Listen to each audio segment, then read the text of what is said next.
Press नहीं हुई है, एक वो भी गंदा है। तो सब गंदे एक जैसे हैं? उस एक शुद्ध की अपेक्षा से तो सब चलो एक अशुद्ध हैं, लेकिन अशुद्ध में भी सब अशुद्ध एक जैसे तो नहीं है। अब जो लास्ट में बिल्कुल जिसकी गंदगी निकल गई है और जो बिल्कुल अब शुद्ध होने वाला है, सूख करके साफ होने वाला है ना, उसको और जो बिल्कुल साफ रखा है उसको सामने देखेंगे तो उनमें तो कम से कम शुद्धता नजर आएगी। आप ये दोनों शुद्ध हैं, फिर भी वो एक देह शुद्ध कहलाएगा जो अभी पूरा साफ नहीं हुआ है, और जो पूरा साफ स्वच्छ होकर के रखा हुआ है वो पूरा शुद्ध नहीं से शुद्ध हो गया है। तो जैसे इधर है वैसे ही यहाँ पर आत्मा के लिए तो आपको कोई भी तरह का ज्ञान लेना है तो उसकी प्रक्रिया भी तो देखो, कहाँ से शुद्ध हो रहा है। तो चौथे गुण स्थान से शुद्ध नहीं हो जाता है ना। जहाँ पर अभी उसमें हमने साबुन लगाना शुरू किया है वो अभी शुद्ध नहीं हो गया, अभी हमने साबुन लगाना उसमें शुरू किया है, तो साबुन लगाते ही से वो साफ नहीं हो जाता। वो साबुन ही बाद में उसके लिए शुद्धता का कारण बनेगा, लेकिन अभी शुद्ध नहीं है वो। इसको कहते हैं परंपरा से शुद्ध होना।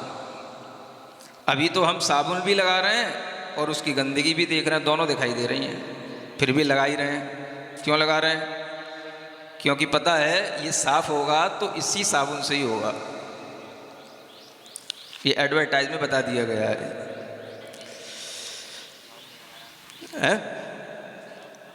हाँ, तो साबुन लगाना और उसी समय पर शुद्ध हो जाना, ये दोनों चीजें नहीं होती हैं, है ना। तो शुद्धता परंपरा से आएगी, वो परंपरा से उसकी शुद्धता जब बनेगी तो तभी बनेगी जब वो साबुन भी सही हो। अगर केवल नकली साबुन किसी ने पकड़ा दिया एडवर्टाइज दिखा करके तो वो भी हाँ साफ नहीं होने का। तो शुभोपयोग भी क्वालिटी का होगा, सही क्वालिटी का, तो वो जो है आपकी शुद्धता के लिए कारण बनेगा, है ना।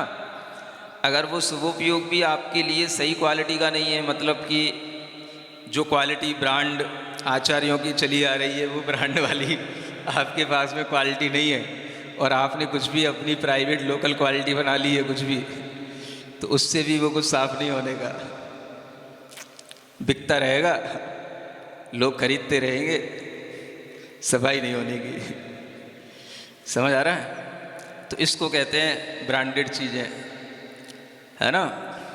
तो समय सार होते हुए भी जो समय सार आचार्यों के द्वारा बताया जाए, सिखाया जाए, ऋषि मुनियों के द्वारा जो पढ़ाया जाए, वो तो फिर भी कुछ उस ब्रांड की चीज़ कहलाएगी, उससे फिर भी कुछ क्वालिटी मिलेगी।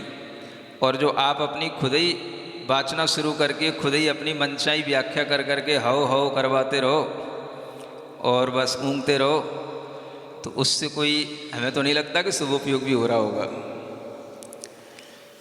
शुभोपयोग के लिए भी तो कुछ चाहिए ना भाई, क्वालिटी का माल चाहिए ना। ब्रांड से आपको जुड़े रहना पड़ेगा ना। आपने तो ब्रांड से जुड़ना ही छोड़ दिया है।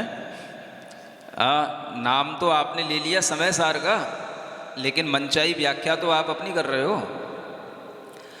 तो ये ब्रांड जो है जब तक ऋषियों मुनियों के माध्यम से चलते हुए आपके पास तक नहीं पहुंचेगी, तब तक आपके लिए वह शुभोपयोग भी शुद्धोपयोग का परंपरा से साधक नहीं बनेगा। ये ध्यान रखना है। हाँ, तो शुभोपयोग भी कठिन होता है। शुद्धोपयोग के लिए जो ललचाते हैं उन्हें पहले साबुन भी तो खरीद लें। पानी भी महंगा है आजकल। हाँ, अच्छी क्वालिटी का पहले डिटर्जेंट तो ले लें, तब शुद्ध उपयोग की बात करना। तो जिन्हें अभी गुरुओं की बात ही अच्छी नहीं लगती, उनके पास अच्छी क्वालिटी का डिटर्जेंट आएगा भी कहाँ से? हैं? जिनके मंदिरों में गुरुओं का ही प्रवेश का निषेध है, तो उनके मंदिरों में कहाँ से शुभ उपयोग शुरू होगा? है? कौन सा शुभ उपयोग? जिन मंदिरों में गुरुओं का ही प्रवेश नहीं होता, जिन जिन बिंबों में गुरुओं के हाथ का स्पर्श नहीं होता, जिन जिन बिंबों में गुरुओं के द्वारा कोई, है ना, ना कोई शुद्धि की गई, ना मंत्र दिया गया, तो उन मंदिरों में भी क्या आपके लिए शुभ उपयोग मिलेगा? सोचने की बात है। आखिर शुभोपयोग भी तो आएगा तो परंपरा से। परंपरा का मतलब वो परंपरा चली आनी चाहिए, तीर्थंकरों की, केवलियों की, आचार्यों की, ऋषि मुनियों की, ये परंपरा से मिलेगा तो वो शुभोपयोग आपके लिए काम में आएगा। मनचाहा कुछ भी लोकल खरीद लोगे निरमा के नाम पे, तो वो नाम तो होगा समझ आ रहा है, उससे कुछ सफाई नहीं होगी। कपड़ा फट सकता है कई बार, सफाई नहीं होती। तो ये भी ध्यान रखें, शुभोपयोग भी महंगी चीज़ होती है। शुभोपयोग भी परंपरा से शुद्धोपयोग का साधक तब बनता है जब आप उस परंपरा से जुड़े हुए हों। और आपने अगर अपनी अलग परंपरा बना ली है तो फिर ये परंपरा से शुद्धोपयोग का साधक भी आपके पास शुभोपयोग नहीं बचेगा। यही लिखा है ना, पारंपर्येण शुद्धोपयोग साधक है शुभोपयोग। मैं कुछ अलग से थोड़ी ना कह रहा हूँ, जो लिखा है उसी की बात मैं कर रहा हूँ। बुद्धि हो तो देखो, पढ़ो, क्या गलत है सो मुझे बता दो, है? तो शुभोपयोग भी परंपरा से साधक तब बनता है जब शुभोपयोग, सही शुभोपयोग आपको सही ज्ञान के साथ आगे बढ़ाना हो, सही ज्ञान चारित्र के साथ आपको आगे ले जाने वाला होगा, तो वो शुभोपयोग कहलाएगा। अब जिस शुभोपयोग में कहीं गुरुओं की कोई सन्निधि ही नहीं, जिस शुभोपयोग में गुरु का कोई नाम ही नहीं, जिस शुभोपयोग में कहीं कोई गुरुओं का कोई नमस्कार नहीं, गुरुओं की कोई मान्यता नहीं, वो शुभोपयोग भी कहाँ बनता है?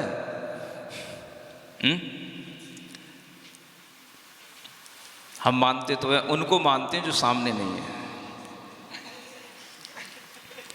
तो भाई सामने वाले में क्या बीमारी है?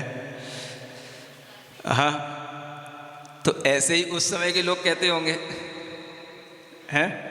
तो फिर किसी के सामने कोई रहेगा नहीं, बस हम पहले पहले के मानते रहेंगे बस, है ना? तो काल के कोई साधु नहीं होते हैं, साधु साधु होते हैं। साधु किसी काल के नहीं होते हैं, साधु हर काल में साधु ही होते हैं। समझ आ रहा है? अगर आपको साधु का ज्ञान है तो। हाँ, साधु काल के अनुसार नहीं चलते हैं कि चतुर्थ काल के साधु होते हैं तो चतुर्थ काल के साधु भी सभी शुद्धोपयोगी नहीं हो जाते हैं, चतुर्थ काल के साधु भी सभी मोक्ष नहीं चले जाते हैं। साधु कोई काल के नहीं होते हैं, साधु साधु होते हैं। साधुओं का काल से जोड़ना ही गलत काम है। समझ आ रहा है? पंचम काल के, चौथे काल के, ये काल के क्या होते हैं? साधु साधु होता है। भाई साधु का काल से क्या संबंध है? अगर साधु साधु है तो चौथे काल में भी है, पंचम काल में भी है। नहीं है मन उसका तो चौथे काल में भी नहीं है। भाई चौथे काल में भी बारिशण होते थे, पुष्पडाल भी होते थे हाँ, सब कुछ होता था। चौथे काल में भी सब कुछ होता था, तो पंचम काल में भी सब कुछ होता है। तो साधु को चौथा और पंचम काल के साथ क्यों जोड़ना, है ना?